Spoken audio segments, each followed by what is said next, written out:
சாந்தி. 22/11/2024 காலை முரளி. ஓம் சாந்தி. பாப் தாதா, மதுவனம்.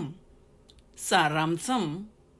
இனிய குழந்தைகளே, தந்தையின் ஸ்ரீமத்தை பின்பற்றுதல் என்றால் தந்தைக்கு மரியாதை அளிப்பதாகும். தங்கள் சொந்த மனதின் கட்டளைகளை பின்பற்றுபவர்கள் அவரை அவமரியாதை செய்கின்றார்கள்.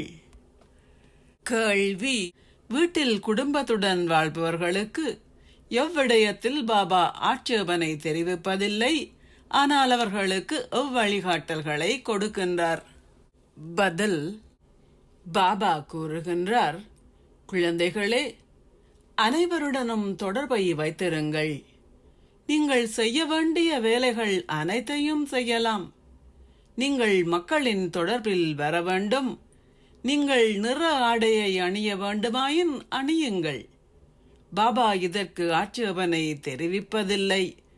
ஆனால் தந்தை கொடுக்கின்ற ஒரே ஒரு வழிகாட்டலானது, குழந்தைகளே, உங்கள் சரீர உறவினர் அனைவர் மீதும் உங்கள் சொந்த சரீரத்தின் மீதும் உள்ள பற்றை அகற்றி என்னை நினைவு செய்யுங்கள். ஓம் சாந்தி. தாரணைக்கான சாராம்சம். 1.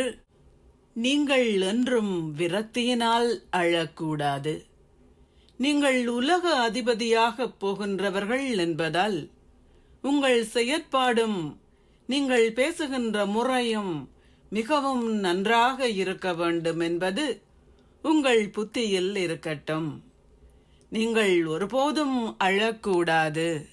2. புத்தியில் நம்பிக்கையுடையவராக இருந்து தொடர்ந்தும் தந்தையின் அறிவுறுத்தல்களை பின்பற்றுங்கள். என்றுமே குழப்பம் அடையவோ மூச்சு திணறவோ வேண்டாம். நம்பிக்கை மூலம் வெற்றி ஏற்படுகின்றது. ஆகவே உங்கள் சொந்த கட்டளைகளை பின்பற்றாதீர்கள்.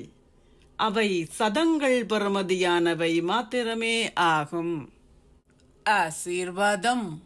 நீங்கள் எந்த ஒரு சூழ்நிலைக்கும் முற்றுப்புள்ளி வைப்பதன் மூலம் அனைவரிடமிருந்தும் ஆசீர்வாதங்களை பெறுவதற்கு தகுதியானவராகி உங்களை மாற்றிக்கொள்வீர்களாக.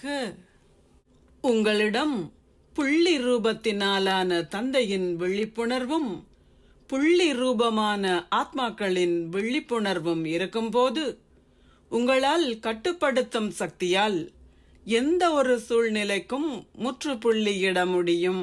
எந்த ஒரு சூழ்நிலையிலும் தங்களை மாற்றிக்கொண்டு முற்றுப்புள்ளி வைக்க முன் வருபவர்கள் ஆசீர்வாதங்களை பெற தகுதி வாய்ந்தவர்கள் ஆகுகின்றார்கள். அவர்கள் தங்களிடமிருந்தே ஆசீர்வாதங்களை பெறுகின்றார்கள். அதாவது அவர்கள் சந்தோஷத்தை பெறுகின்றார்கள்.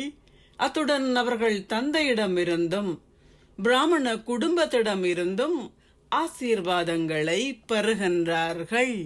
ஸ்லோகம். நீங்கள் உருவாக்கும் எண்ணங்களில் அவ்வப்போது திட சங்கற்பம் என்ற முத்திரையை இடுங்கள். நீங்கள் வெற்றியாளர் ஆகுவீர்கள். ஓம் சாந்தி. நன்றிகள் பாபா.